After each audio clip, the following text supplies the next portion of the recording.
Back when I was 19, I had a summer date with my friend. Let's call him Mike. I didn't believe that he liked me, and since I took the initiative of asking him out, I had made all the plans. Well, living in this rural town, I am not exaggerating when I say there is nothing to do. The outskirts of town had a huge Celtic cemetery. The cemetery was a go-to place for people to play some witchcraft, call spirits, perform seances, and the like. Like I said, there isn't much to do here. Anyways, right beside the cemetery, there is this large forest with a hill that looks down on the cemetery. That was the location of our little date. My date idea was to meet up at night, grab some booze. Here, the legal age is 18. Hop on a bus and head into the forest. Flash forward to our date night. We got to the top of the hill, drank a lot of alcohol, and got pretty drunk quickly. We began laughing and poking fun at the people down in the cemetery, doing whatever the hell they were trying to do. Well, one thing led to another, and Mike and I ended up making out.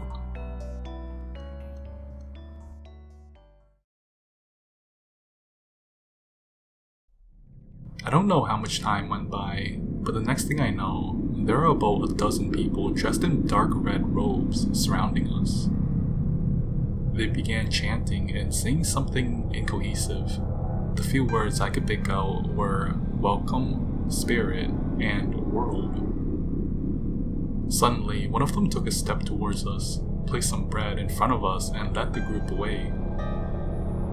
Mike and I looked at each other in confusion, wondering what the hell just happened. We assumed they were just pranking us and thought nothing of it. The night went on as we stayed at the top of the hill, chatting and trying to sober up.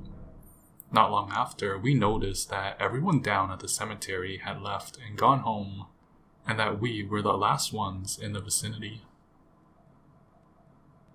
Mike suggested that we leave, so we packed our things and I led the way. While walking down the hill, a sudden strong gust of cold wind struck us as if it wanted to shove us off the path. Mind you, it was during summer when the wind would be timid and warm. Chills began crawling up my spine, and Mike, as confident as he was, became agitated. Both of us had this heavy feeling that something was out there in the woods watching us, watching every step we took. I became more and more tense as I led the way, and the wind became more and more aggressive, as if having a life of its own. The whole situation was just abnormal and creepy. Out of nowhere, Mike spoke up. What happens if you call spirits and bring them into this world? How do they get back? They need to go back, right? It was at this time when I realized that we were completely lost. Not being as sober as I thought it was, and the night being pitch black didn't help. Moreover, this was before either of us had cell phones, so we were more hopeless than we thought. We figured that the best way out was just to keep walking down the hill, and find a road in hopes of having a bus stop, and hop onto a night bus. My legs began moving faster and faster, into a full sprint as Mike followed me closely. It must have been past 1 in the morning when we managed to reach a bus stop. However, even when we got to the stop, the creepy, heavy feeling did not leave us. We still felt like there was something with us, something with malice and evil intent. We sat there at the bus bench for what felt like an eternity, with no sign of any bus coming. In the distance, we saw a figure walking towards us. He looked like just some average guy. He came right up to us, sat beside us, and began talking. We didn't respond to him, but we did acknowledge his presence. At one point, he says, "Well, the bus doesn't seem like it's going to come. Let's go to a closer village. There will definitely be a bus there." We didn't really have another choice but to follow this man. It was either sit and wait at this bus stop with the dreadful presence of a malice entity watching us as if ready to strike at us, or put our trust into this stranger and hope for the best. And that was what we did. We followed him. However, since we weren't entirely comfortable with this stranger, we stayed a good meter behind him as he led the way. Every now and then, he would turn around and just smile at us. It wasn't a creepy smile, but it wasn't a friendly one either. Well, the disturbing thing was that the more he turned around and smiled, the larger the smile would be. I began regretting the choice of following him, as he began giving creepier and creepier vibes.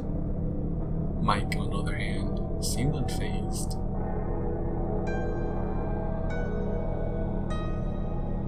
After walking for what felt like an hour or two, we found ourselves in another forest. The guy suddenly turns around and asks us, "You two were at the Celtic cemetery, right?" Mike and I nodded in response. He pauses for a solid few seconds, then says, "You want to see one more? I know where another one is. It's just here in the middle of this forest." Being as tired as both of us were, and disliking the vibe this man gave out, Mike and I said no. He pauses for a few seconds again, but this time he began grinning wider. The color on his face became paler as his grin became larger. He then demands, "No, you will go with me and join my friends there." Suddenly, he pulls his large knife from his pocket. We freak out and begin sprinting away from him. This creep begins chasing us, waving his knife and screaming at the top of his lungs.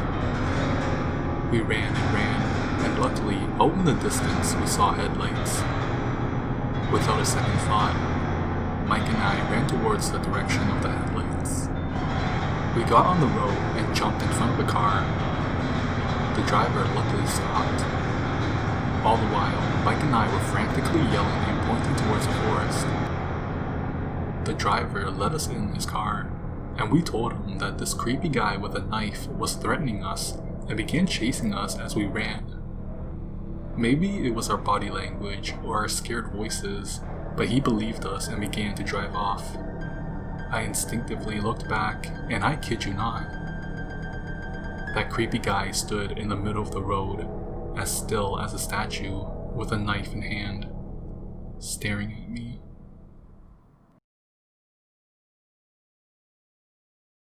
In the end, the driver gave us a ride to our houses, and we thanked him constantly. To this very day, Mike and I believed that the guy with a knife was possessed by something out of this world.